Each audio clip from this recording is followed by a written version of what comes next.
வக்ஃப் வாரியத்துக்கு எதிராக நீங்கள் போராட்டம் அறிவிச்சிருக்கீங்க. பிரதான எதிர்க்கட்சியாக இருக்கக்கூடிய காங்கிரஸில் எதிர்க்கட்சி தலைவர் ராகுல் காந்தி எதிர்த்து பேசவே இல்லை, பிரியங்கா காந்தி பேசவே இல்லை. இப்போ நீங்கள் தமிழ்நாட்டு உறுப்பினர்கள் மொத்தம் 39 உறுப்பினர்கள், 22 பேர் தான் எதிர்த்து வாக்களிச்சிருக்காங்க.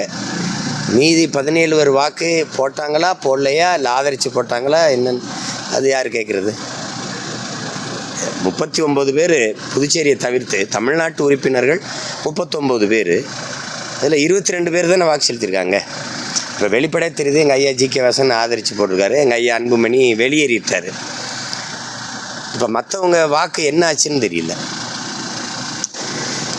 இது வக்ஃப் வாரிய இடம்ங்கிறது உங்களுக்கு தெரியுது. இப்போ இடம்ங்கிறது அந்த மார்க்கத்தின் மீது பற்றாளர்கள், ஒரு அளவற்ற அருளாளனும் நிகரற்ற அன்பாளனுமான ஏக இறைவன் அல்லாவின் திருப்பெயரால் மக்களுக்கு நற்காரியங்கள் செய்யணும் அப்படிங்கிறதுக்காக அந்த சமயத்தை பின்பற்றிருக்க கொடையாளர்கள் கொடுத்த ஒரு இடம். அது உங்களுக்கு தெரியும். வக்ஃப் வாரியத்துக்குன்னு ஒன்றும் இல்லை, அந்த இடத்தை கொடுத்தது.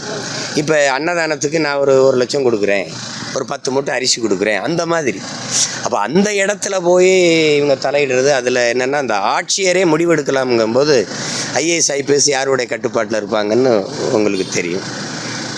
அதில் தான் சிக்கல். அந்த நிர்வாகத்தை அவங்க செஞ்சுக்கிட்டு இருந்ததில் என்ன குழப்பம் வருதுங்கிறது தெரியல. அதை ஏன் இதில் எல்லாமே சரியாக இருக்குது, இதுதான் சிக்கலாக இருக்குன்னா நீங்கள் பேசுகிறது சரி. நாட்டில் அவ்வளோ பிரச்சனை இருக்குது. இதில் 12 பேரில் 8 பேர் பிற சமயத்தவர் இருக்கலாம்ங்கிறதுல சிக்கலாக இருக்குல்ல. கொடையாக தானமாக கொடுத்தது நான், அதில் நீங்கள் நிர்வாகத்தில் 8 பேர் வேறு சமயத்தவர் உள்ளே இருப்பீங்கன்னா அது எப்படி?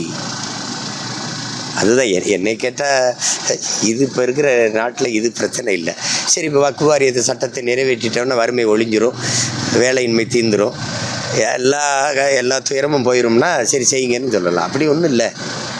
அதை விட அத்தியாவசியமான பிரச்சனைகள் நமக்கு கோடி இருக்குது. அதை தான் ஆட்சியாளர்கள் அதிகாரத்தில் இருக்கிறவங்க கவனத்தில் எடுக்கணும்.